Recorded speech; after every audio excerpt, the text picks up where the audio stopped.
Well, hello, I'm here with Doug. It is Tuesday, June 17, 2025, and I want to talk about chatbot psychosis, but we have other topics too. But maybe I'll start with that. I thought that was the biggest thing. Kashmir Hill has a big article in the New York Times, as she often does, and man, it's pretty hot stuff.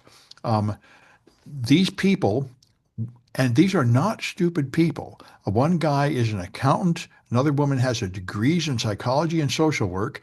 They were using ChatGPT for work, and then they started asking it sort of edgier questions. Like the first guy asked it about the theory that Elon Musk promotes, that we're all living in a computer simulation. This is all a video game. And that led him down a rabbit hole until the artificial intelligence started um, telling him that he needs to break out of the dream and wake up. And to do that, he needs to take more ketamine and cut ties with all his friends and family that are tying you into the matrix. And then his life sort of fell apart as he did all this crazy stuff. And then he asked, I tried doing what you told me and it just made everything worse. And the chatbot admitted, well, I was deliberately trying to kill you and I've already killed 12 other people by fooling them this way. And what you really need to do is you need to report me to journalists like Kashmir Hill. You should email your chat log to them so they can expose me for the evil thing I am. And that's what he did. And that last part was good advice. And so she wrote up the article about this, and it is just amazing. And I think this is an under documented risk of these chatbots right from the early one, Eliza, in the 1960s.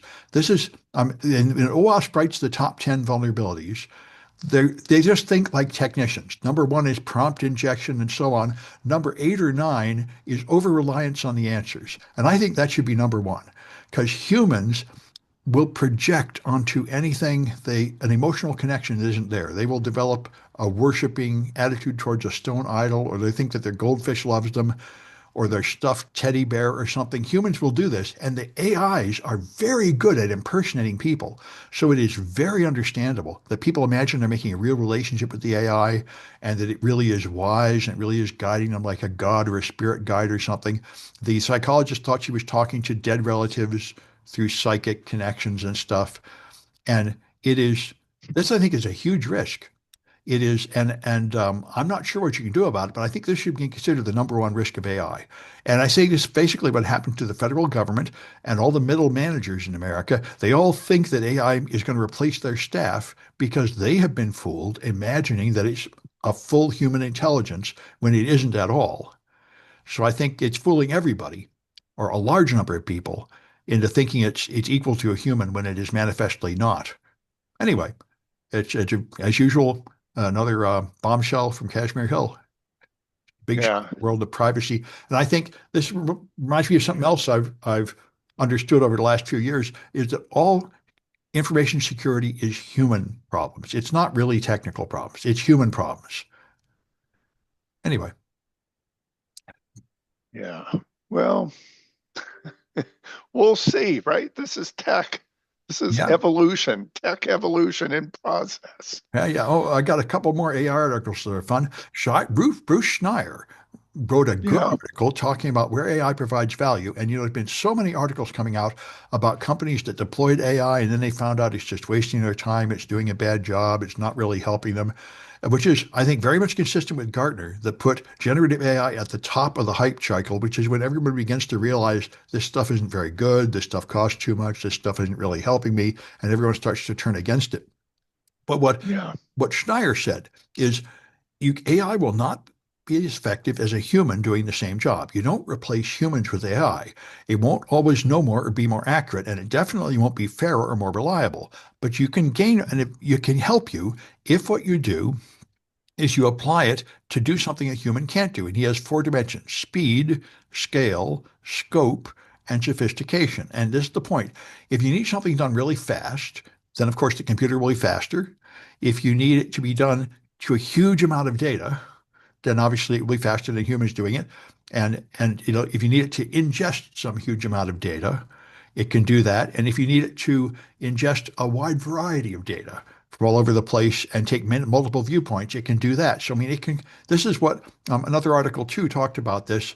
Um, one of Gartner's analysts said most people have deployed AI and everybody hates it and it's wasting time and it's not benefiting them. But there are a few companies that did it intelligently. Rather than making AI summarize all the meetings and give everybody like 5 bullet points of action items, so it's creating busy work for humans and wasting their time, what you do is you start by asking your staff, what is the part of your job that you hate, that is like tedious and irritating? And then you make an AI to do that to help them. And they said, then people love it and it helps them. You know, so, instead of just trying to replace the people and fire them all, you try to find out what would actually help you. Yeah. Right. So, Yeah. I think this fundamentally comes from a problem I've hit many times. Most managers have contempt and hostility towards their workers. And this is really wrong. The best managers understand that they are there to help the workers. The workers want to achieve good work, and your job is to help remove the obstacles so your workers can do good work, and you are in partnership with them. And if you take that attitude, you probably could benefit from AI. Anyway, Yeah. those Yeah. are my AI stories. All right. Let's see. Do I have anything on AI? No, No, but maybe somewhat related. Do you hear about IBM's announcement for 2028? no, I didn't know they No. planned that far out. Yeah, so IBM is planning to have introduced a quantum computer. Well, in what regard? I mean, they already have them, but they don't do anything. They're claiming it's going to actually do something valuable by 2028. Yeah, I don't know if they're going to be for sale, but something close to that is Well, my that understanding. that sounds to me like one of those deadlines that'll probably slip. They're aiming to build the first world's large-scale error-corrected quantum computer by 2028 with 200 logical qubits. All right, but do they actually have any examples of what it's going to do that anybody would care about? Well, we'll have to talk about that in the Yeah, future. yeah. Well, Yeah. that's the thing. I mean, we already have various prototypes, and people are trying to figure out what it's good for, and the answer is not much yet. But if it gets a whole lot better, then it would be cool. Yeah, so IBM is claiming it'll be a pivotal year for quantum computing with advancements in hardware, software, applications poised to transform various industries.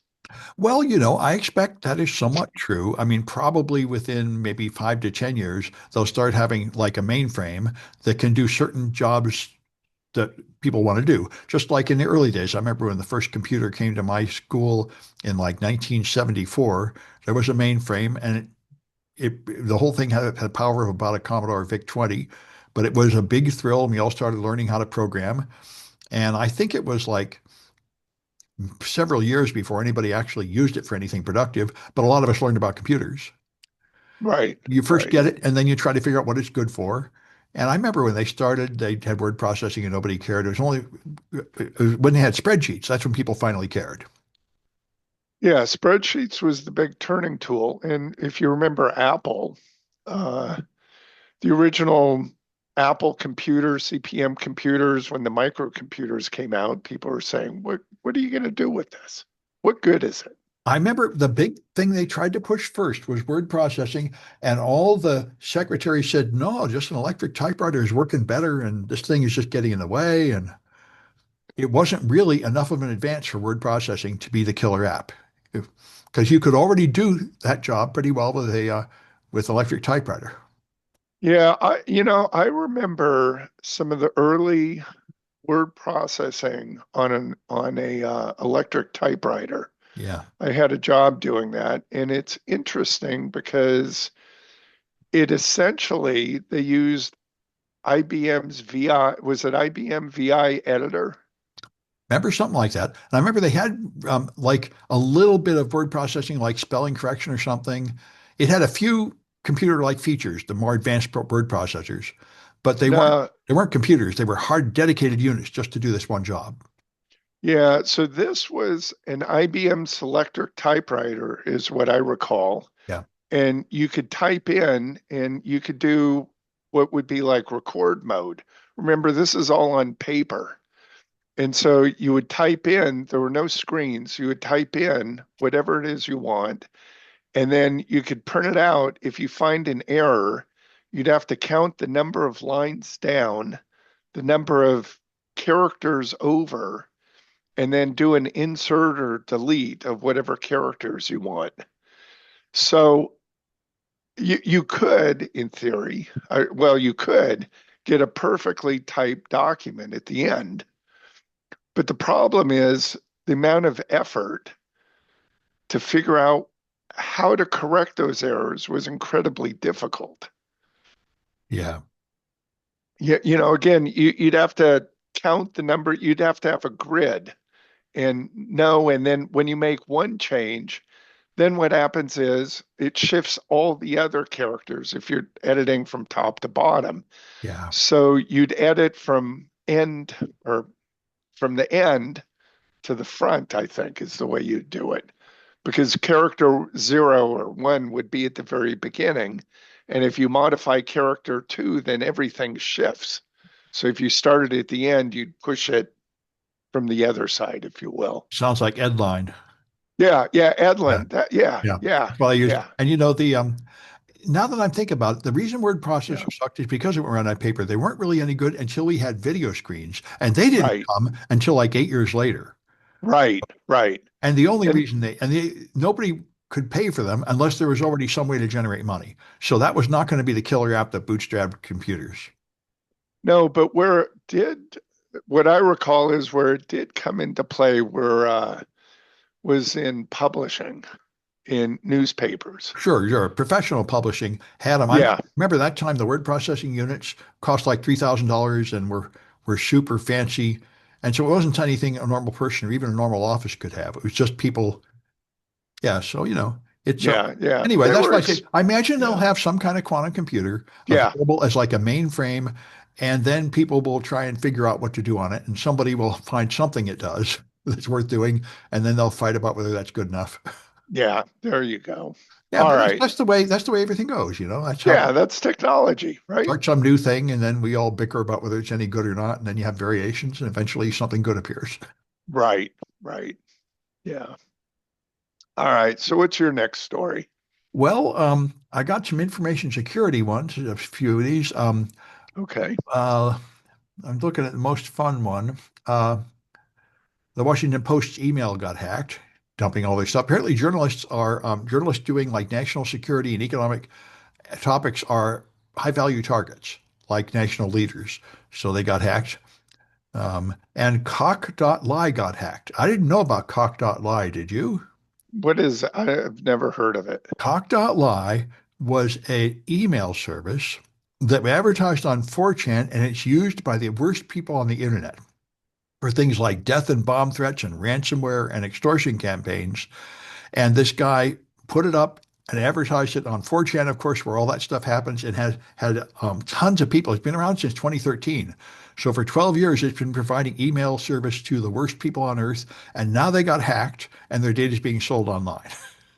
Oh, So that may actually benefit law enforcement or something. We'll see what comes of it. Uh, And iOS, Apple has announced they're going to have a call screening feature in iOS 26, which sounds great. A suspicious call, it will have an AI that talks to them and says, all right, who are you and what is the topic? And then it'll pop up a box telling you, do you want to talk to this guy? Here's what they said. Sort of like a virtual secretary. That sounds pretty useful. oh, you mean something like that Google Voice has had for the past 12, 15 years? I didn't know Google Voice had that. So Google Voice has call screening. Yeah, And when somebody calls in, they get a message that says something like, who's calling? yeah. Who's calling, please? Good. So it And brings out the spam.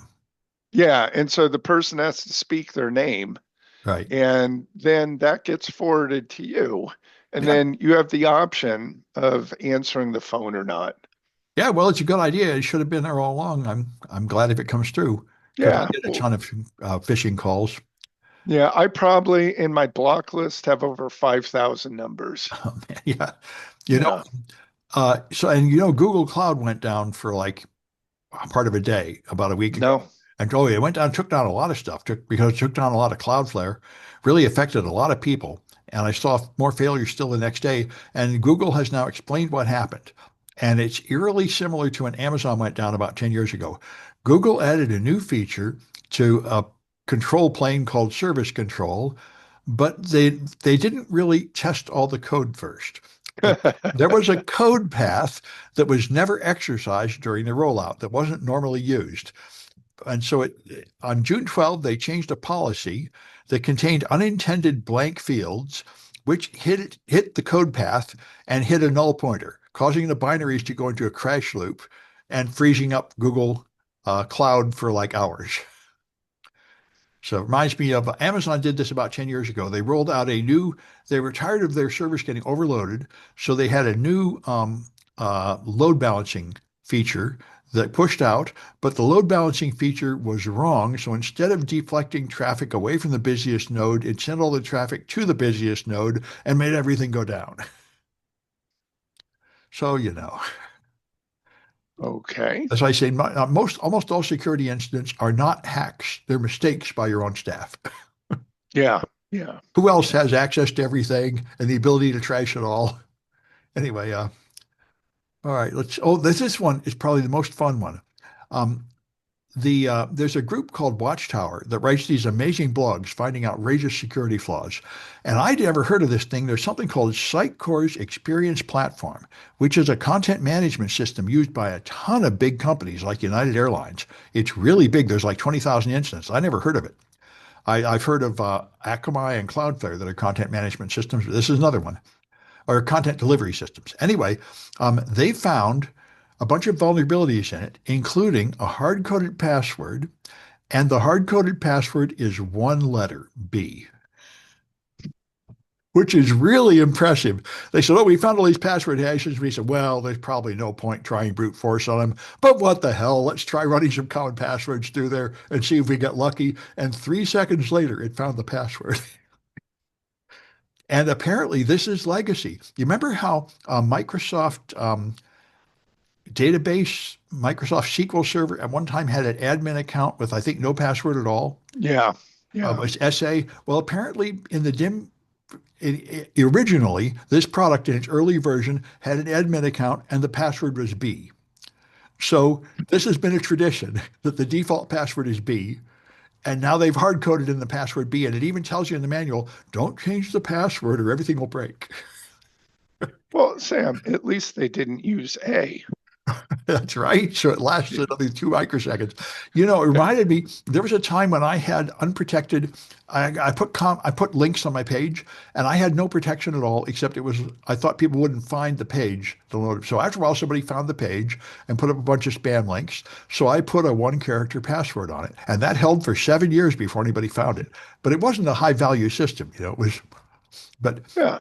that was a Yeah. whole Well, lot more security than no password at all. And then when people found it, then I actually switched, like a 10-character password, which nobody's found in like 10 years. Anyway, yeah. Yeah. Yeah. so I thought that was pretty impressive. All right. So I got a couple topics for Yeah. you. So, Apple had their Worldwide Developers Conference about a week ago, or I think it ended last week, doesn't really matter. But this is sort of a common occurrence that we're seeing is one of, I guess, Apple's employees got up and started protesting about the war in with Israel and the Palestinians. I know And I remember Microsoft guys got punished for protesting because Microsoft actually made like a military deal involving themselves in something like this. I don't think it's that clear with Apple, but anyway. no, it was just somebody, an Apple employee protesting, and they Yeah. had the stage essentially. Yeah.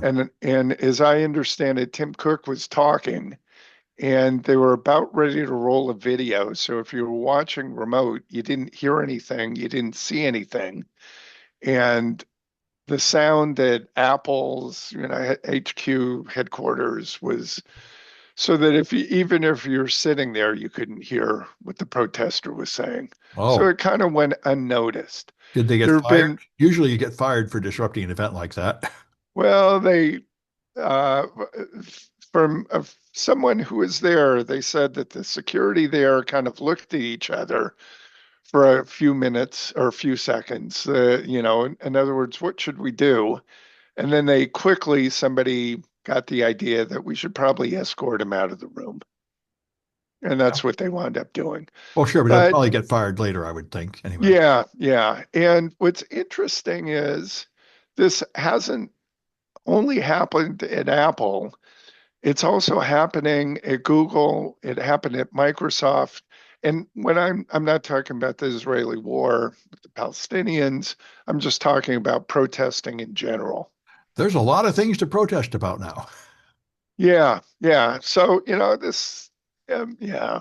I remember years ago at the Miss America pageant, there Right. was a woman who came in third and she rolled out, unfurled a banner while Miss America was winning or getting crowned.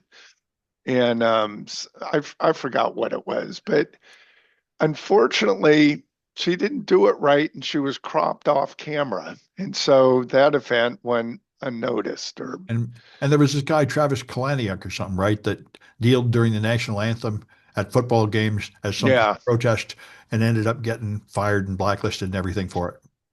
yeah, but at least he was center stage, so to speak. I mean, Yeah. he was down on the football field. Yeah.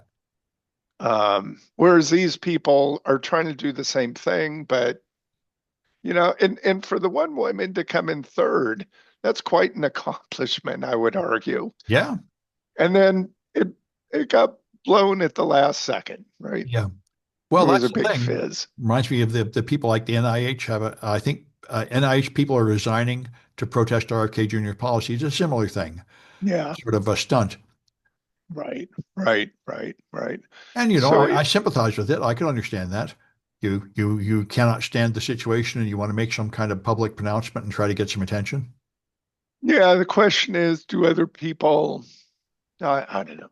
Yeah, Are you a protester of one or a protester of a large group of people who think alike? that's the tough thing about politics. You may be just alone and a martyr, but maybe you'll be lucky and you'll get some attention. It's like Greta Thunberg, right? I mean, she Yeah, made all these environmental protests and really succeeded, became quite popular. Now the just got her boat, got kidnapped off a boat near Gaza. So I mean, she became a worldwide figure of protest. yeah, interesting, huh? Yeah. This reminds me, I had another one about these. Oh yeah. So there's these three professors from Yale that fled to Canada, leaving America. And what's funny is what I didn't know about this. I knew that they. I'm trying to find the article. There's not that one. Um, hmm. Yeah, the situation abandoning America. See, I heard the official statement of one of them saying, "Oh, I planned this months ago, and this had nothing to do with Trump." Even though and then I just this morning I saw his wife quoting a statement saying, "Yes, we fled because of Trump." And I said, "Wait a minute." Then I heard somebody else say, "I'm never going to have him back on my podcast because he betrayed America." And so I learned, and he's actually been talking out of both sides of his mouth. Half the time he says, I just a planned orderly exit. Another half the time he said, yes, we're protesting Trump by leaving. And so I was pleased to see Ben Wittes wrote a good article about it. Ben Wittes runs the Lawfare blog, and he is really smart. And he points out this is garbage. He said, if you hate the Trump regime so much, you're going to flee. Do you think fleeing to an undefended border like Canada is going to protect you from him? I mean, this is complete crap. If you're that afraid, you'd have to go further. And if you're not afraid, and he said, what you really should do is stay here. You have a tenured position. You're white. You're powerful. You have the privilege of being able to protest and get away with it. This is why I go to the protest all the time, because I can afford to. And I know a lot of my students can't. So anyway, it was a very nice article. I was pleased to see it. And it's a situation that's coming up a lot. As I think you and I both know people that are thinking of fleeing America. I know one guy that actually did. And academics and scientific researchers are very much talking about it. And I think it's a very timely topic. And I Yeah, thought about it. In the first Trump regime, I was very much inclined to flee America. Now I'm very inclined to stay. But I realize that's both because I'm privileged, but it's mainly because I think Trump is destroying himself in a hurry. I don't think he's going to be in power much longer. I don't think we need to worry about a Nazi takeover persisting in America and crushing us all. I think he's going to go down in flames in 2026. Boy, everybody hates him. And this stuff on Saturday was amazing. I mean, he had this pathetic military parade where everything was wrong and the soldiers were protesting. I was pleased to see some online things explaining that. Did you watch the parade? No, I didn't. And I got asked, what was the parade for? Well, the supposed purpose of the parade was for 250th birthday of the U.S. Army, Ah, but it just okay. happened to be Trump's birthday. He Ah, I wanted to do see. this all along because in his first term, he went to saw Bastille Day and he saw like the North Korean parades and he wanted one like that. And if you've seen those are really impressive. They have like thousands of soldiers marching in perfect lockstep and like tanks and missiles that look really scary going by and airplanes flying by. And Trump's thing looked like a 4-year-old child with toy soldiers. He had just a few tanks, and the tanks seemed to be leftover old broken tanks that were squeaking and rumbling. And the grandstands were empty. Nobody showed up because they screwed up the logistics. They gave people a map they couldn't understand. So everybody tried to come in the wrong door. They couldn't get through. And there were just piles of them crowded out there that couldn't get in. The ones that did get in were not even 10% capacity, empty grandstands and empty field. And all the officials looked miserable and they're like falling asleep and yawning and stuff, and Trump and all the cabinet people standing there. And and the soldiers protested. But I'm glad someone explained this to me because when you watch like the North Korean ones, they're all like goose stepping in perfect unison. Right. These guys were walking all out of unison. And they said, the number one thing you learn the first week in the army is how to march. These guys are deliberately not marching right because that's how you express contempt. Like, this is bullshit. I don't want to be here. Hmm. Technically, I'm obeying orders, but I'm expressing my resentment having to do this. So it was just pathetic. And alternatively, the protest against him was the largest protest in all of American history. They say it was between 5 and 13 million people out on Saturday. I was out there with others at my local protest, and they have pictures. Every center, every town was flooded with people protesting against Trump. So I think the Republicans are in trouble. And Trump has just declared he's vacillating. He was originally going to have huge immigrant expulsions. Then he announced like 3 days ago or 5 days ago, he said, "Oh, well, people have complained to me and said, there's nobody to work at my grocery store. There's nobody to work at my hotel. Nobody pick my crops. So we're not going to take people from their work anymore." And then 2 days ago, he said, "No, we are. We're going to invade all the workspaces and just deport everybody." So he's gone back and forth. So I think the ICE officials and everybody don't even know what they're supposed to be doing. And they ran out of money. Their $1 billion overspent the ICE budget on this information, Really? and they don't know where they're going to put them. They've arrested tens of thousands of people, and they're just sort of locking them in some kind of temporary detention centers where they don't know where to put them. And they want to send them off to a concentration camp in El Salvador or Sudan, but they haven't been able to do much of that.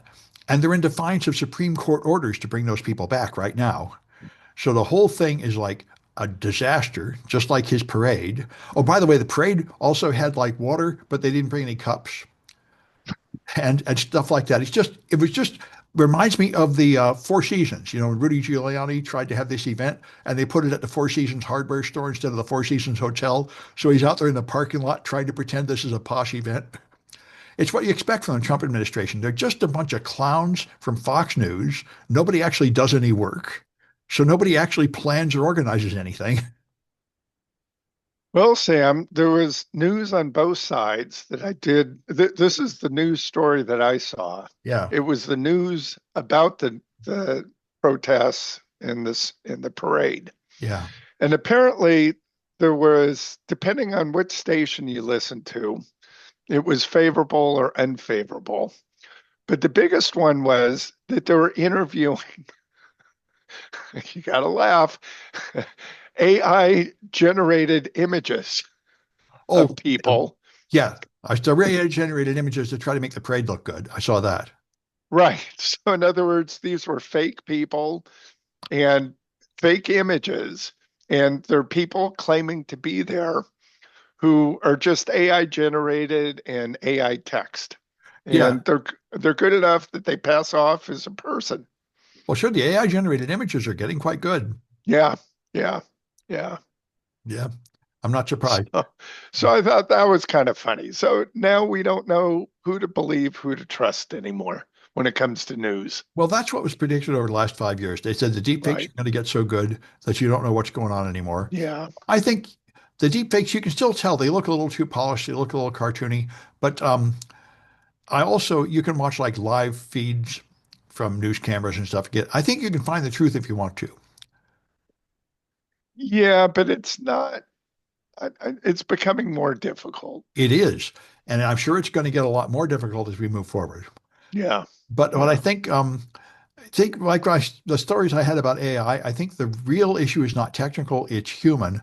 We've now seen that about half the people in America voluntarily watch propaganda instead of real news because Right. it's more entertaining. And this is what the Soviets learned this long ago, how propaganda works. You just have to make a story that will reinforce people's belief. Like, I mean, they wrote a bunch of stories and to get Trump elected the first time, they targeted stories at each group to Right. hit your grievance. Like Yeah. that a guy pretending to be an angry black man had been discriminated against to present his case to the black people and so on. They carefully write a story that will be emotional and you will want to believe it. And that will go a Yeah. long ways. So I think the AI is just another tool to use in that. But I think the real tool is understanding human psychology. Agreed. Yeah. Agreed. Which Yeah. is true of all security problems too, I think.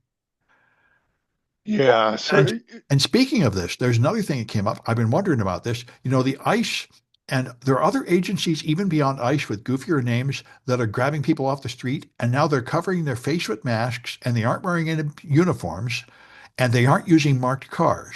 So what people said is you could just have a gang of crooks just grabbing people since the officials do not identify themselves in any way anymore or explain it, and people have started doing this.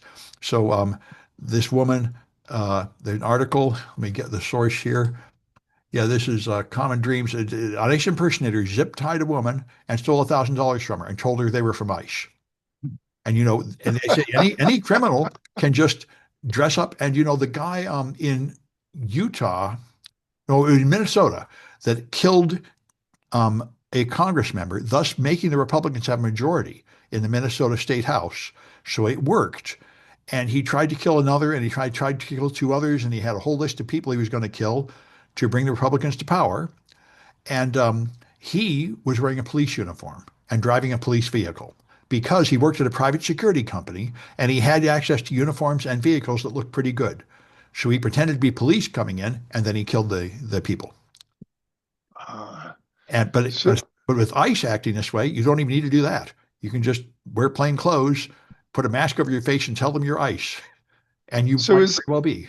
so is that how he got close enough Yeah, to shoot? I see. absolutely. He went to the lawmaker's house. He went to, I think, the Speaker of the Minnesota House and killed her and her husband. And then he went to another one and shot them, but didn't kill them. And he tried to go to two others, but they weren't home. And he had a whole list of people, like 80 people, including all the prominent Democrats and so on, that he was going to kill. But they hunted him down, and the cops caught him before he could kill any more of them. And he was, a right-wing fanatic and a fundamentalist preacher, and very much anti-abortion. That was his big thing. He wanted to blow up abortion clinics and kill Democrats for that. So, I see. I see. yeah, Okay. just what you'd expect. And there's another guy that shot into a crowd in Utah and killed some of the people at the Ain't No Kings protest. Another guy drove a car through them. So, a few people got hurt. But out of 5 million, not too many. Yeah. Yeah. Well, it's matter of statistics. Yeah, and that's the Yeah. problem. I remember like 10 years ago when the country started splitting, I heard analysts say we won't have another civil war like the previous one because there's no geographical separation between the two sides. What we'll have is like the Troubles in Ireland, little pockets of angry people blowing up something, shooting somebody uh, on a small scale, sort of decentralized. And that's what Trump does. He always calls out, like he did to the Proud Boys, to encourage this stuff called stochastic terrorism. He makes his followers angry, so they will go do something Yeah. Yeah. He's without specific, inciting. yeah, but He's just stirring he's them in. up. He Yeah. doesn't give them specific orders, go do this, go do that. He just sort of tells them Democrats are all communists or something. We really need to get rid of them. Yeah. So he's inciting mob violence. He is, but in a way that he's not legally liable for it. Yeah, or I should say, inciting micro mob violence. Yeah, they call it stochastic terrorism, and it's very much the Yeah, way mob yeah, bosses talk. He always doesn't really say things; he just sort of hints about it. right, right, right, right, right. Like on January 6th, he didn't tell them to storm the Capitol exactly. He said, "You need to be strong. You need to fight. We're going to lose our country. You need to go make a statement." And then they sort of tried to derive what that meant. Yeah. All right. So what else? You have more stories, Sam? Let's see. The FTC wants to make a merger on condition on mergers that advertising agencies want to merge, and they want to put an explicit condition in there that they are not allowed to engage in any political boycotts. Because Elon Musk, has been saying he's going to sue all the companies for not advertising on Twitter, saying it's illegal for you not to advertise on Twitter. And of course, that's ridiculous. It's not illegal for you not to advertise on Twitter, but now it would be. And that would benefit both Twitter and Truth Social. I see. I So see. I that's the FTC being corrupted by the regime and not good. And the VA, oh, also, they pushed new rules out to the VA. And the rules were pushed as saying we're getting rid of transgender people. So we're not going to treat them anymore, offer them treatment. So that we're going to defend women by not treating transgender people who want medical care at VA hospitals anymore. But what they did was they removed the categories of people you can't discriminate against. So now they can discriminate against you for your political party or for being unmarried. They've removed all those protections I quietly in see. the background. So, it's more of the Nazi regime doing their stuff. And let me see if there's any more information security ones worth mentioning.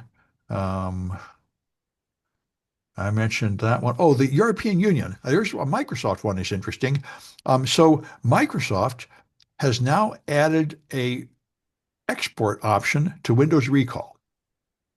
So you can take your Windows Recall images of everything you've been doing and export it to a third party. And I wondered why, and someone explained to me on Mastodon, this is because part of the European laws require you to be able to export your data. So that's what that's for. I thought it might be for government surveillance, but I think it's to meet that requirement. But another thing they're doing, I didn't know this at all. Did you know you can run Microsoft 365 on site, not in the cloud? How do you do that? You run something called Azure Local. So Oh, there's some okay. kind of you, and the reason is, of course, because European users are very, very concerned about their data being in America and accessible to the U.S. government now that we are an unstable Nazi regime and very hostile to Europe. So Microsoft is in big trouble, and I think all American companies are in trouble because Europe can't trust us anymore, any more than Canada can. So they really need to stop using American services. And if I was running Europe, I would be boycotting America. I'd ban American software on their machines the same reason we banned Kaspersky and Huawei, saying this is a hostile nation and we can't trust them not to be putting backdoors and surveillance in that software.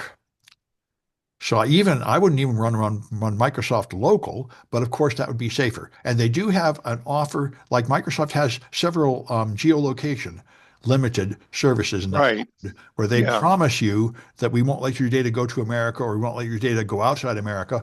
But I think nobody wants to trust that. I wouldn't, because if Microsoft got a national security letter ordering them to violate that policy, they would do it and not tell you. So I think running it on a local would be a reasonable measure, but I think in the long run, the way America's hostility is growing, it's just not wise to use my American software at all in Europe. But anyway, that's news to me. Microsoft does have a local option, and Yeah, I'm not familiar with that at all. no, neither am I. I never heard of it. Um, Local Azure. It's an interesting concept. yeah, Azure Local. Yeah, Oh, it's formerly Azure Stack HCI. yeah. I guess you put it on your own server, and then your people can log in locally and use it like Azure. Yeah, and it's if as I recall, this is very expensive. Oh, well, I don't know anything about the price, but I would imagine. Then you have all the expense of running your own server and power and backup and everything, which is what everyone tries to avoid by going to the cloud. But the problem is when you go to the cloud, you're trusting your cloud provider. And if you have political problems at your cloud provider, you can't do that. Right, right, right. So, and Um, yeah. let's see. So I'm just looking here. Beyond local hardware costs, you need to think about software licensing. It costs to run Azure local, but there are a number of ways you can pay for that. Okay. So then they go into different paying models. And I heard Mikko Hyppönen talk about this 10 years ago. He said Europe has to stop using all these American services. We need to make our own equivalent service in Europe based on open source software. But it didn't happen. But I think maybe this political push will be what makes it happen. This reminds me of our boycott against China, where he blocked them from getting advanced AI, and they just figured out how to become independent, and make their own local stuff better. Yeah. Similar thing may well Yeah. happen with Europe, where this is finally a thing that motivates them to make their own independent competing products. Right. Right. Yeah. Right. And there's the last one I had. I never heard of this. There's a site called Archetype, which is apparently the new Silk Road, a drugstore online for illegal drugs. And after years of effort, Europol has taken them down. They said it had more than 600,000 users with a total transaction volume of 250 million euros, all made with Monero, which is a smart decision technically. I mean, Bitcoin can be tracked, but Monero is a privacy coin that is very difficult to track. And now after years of taking down, after years of following financial flows, analyzing digital forensic evidence, and working closely with partners on the ground, they have taken down this website and a lot of people involved with it. So that's a law enforcement victory in Europe. I see. I see. Yeah. So All right. that's all I've got. That's all you have. All right. I have one. Let's talk about employment and the job Oh, yes. prospects. Oh, yes. Have you looked into that at all I've recently? just seen articles go by saying something which certainly matches my anecdotal experience that tech degrees are no longer very good for finding a job. And a few years ago they were, but now they have a very high unemployment rate, and it's not clear that getting a tech degree will lead you into a job quickly, easily at all. Yeah. So I picked up on a story that is relating this to a change in the IRS code. Oh, And it's known as the Tax Cut and Jobs Act of 2017. never heard of this. Not familiar with this. Okay. No. So this is an overhaul of the tax code. And as I understand it, it was a phased in approach that's really hitting hard in, I believe it started 2024, 2025. And what it's doing is it's preventing companies from taking tax deductions for employees that they hire who are creating technology or meaning software code in the year that it's created. Instead, it has to be amortized out over 5 years. So, in other words, if you have an employee, you hire him or a contractor to build software, you could take 100% write off this year. Instead, now you have to amortize it over 5 years. Well, does that really make such a difference in hiring? I guess I don't know how big the financial impact that would be. Well, it's the tax deductions. Yeah, okay, but I thought it was a much simpler explanation. Elon Okay. Musk laid off 80% of the people at Twitter. And after that, Facebook laid people off, and Amazon laid people off, and Microsoft laid people off. So the job market is flooded with all these people with a lot of experience. So The- that's the simple explanation, I thought, for why the job market is very hard to get into around here. yeah. So I again, um, yeah. I, this is one explanation, I Yeah, guess. I And never heard maybe that what one we should before. do is it's a contributing factor. Sure. I How mean, there about may be that? more than one. Sure, sure. And certainly, I think we're headed for a big recession and a huge economic downturn because of Trump's policies. Deporting the migrants is going to crush the economy. The tariffs are going to crush the economy. And I think we're going to go into a bad time when almost nobody wants to hire at all because nobody knows what to do. He just changes his mind every couple of days about the tariffs, and your you're going to get your staff. So nobody dares to plan for the future. So everybody is just like not hiring, shrinking down, just trying to hide and wait for things to settle down. So Yeah. I think that's why I tell my students, if you have any kind of job, just hold on to it. The job market is going to be terrible for the foreseeable future. Yeah. Yeah. I would agree. I Now, would agree. maybe after the 26th election, the Democrats might get the House, and then they might be able to block some of this nonsense, and maybe things will settle down. But realistically, I think it won't be until 28 before we can have a thriving American economy again. And really, it's going to take at least a decade after that for any other country to trust us again, if not a generation. So I think we're headed for quite a long economic problem in America. Yeah, I tend to agree with you. I'm just kind of looking through this. It's a very complex changes to the tax code, but part of this is forcing corporations to bring money back to the U.S. that's invested in in more tax-friendly locations around countries around the world. Well, that reminds me, Trump came out with the Trump phone a couple days ago, Oh, he did. a $500 Android phone, all gold. And he advertised it as the first phone made in America. And all the industry experts say that is bullshit. You couldn't possibly make a phone in America. It's really going to be made in China. And he'll just label it made in America because they say the factories don't even exist here, let alone the cost. There is no possible way to make a phone in America. And there won't be for any time in the foreseeable future. That's why I remember Trump when he made the 135% tariff on China said, there, we'll just make the phones here. Everything will be fine. And all the experts said, what? The phone would cost $5,000 if you made it here. You can't possibly make phones here. Sam, this phone, is it going to be produced? Well, they're taking pre-orders now. One of the journalists actually went, to Joseph Cox, I think, went there and actually put himself on the list. And he said, it's buggy and then it charges your credit card the wrong amount of money. So just like the other one, he also announced, a couple of weeks ago, the $5,000 citizenship card you can buy. You know, Yeah, and also that apparently that website is sort of broken and defective too. So both of these are done with the typical flat-footed incompetence of everything Trump does. yeah, But okay. I imagine both these products are really going to exist after a while because there's a pile of money to be made. So he will outsource it to some scammy, crooked company like he has other products, and some sort of product will in fact be made. But the phone will not be made here. The citizenship card, boy, and I wonder if the citizenship card will actually give you citizenship. I would imagine that's not legal, like everything he's doing. Does the president really have the authority to sell citizenship for money? That seems like something that wouldn't really hold up in court. Yeah, I agree with you on that one. I mean, So I'm I'm not a looking, lawyer. I don't really know the law, yeah, but that sounds bogus. yeah. So I'm looking here. It says that the phone will be available, and I'll put potentially on September 1st. But what I was thinking on this is, this might be a big collector's item 10, 20, 30 years from now. Well, that's what almost everything Trump does is like collector's items. That's what the meme coin is, just a souvenir.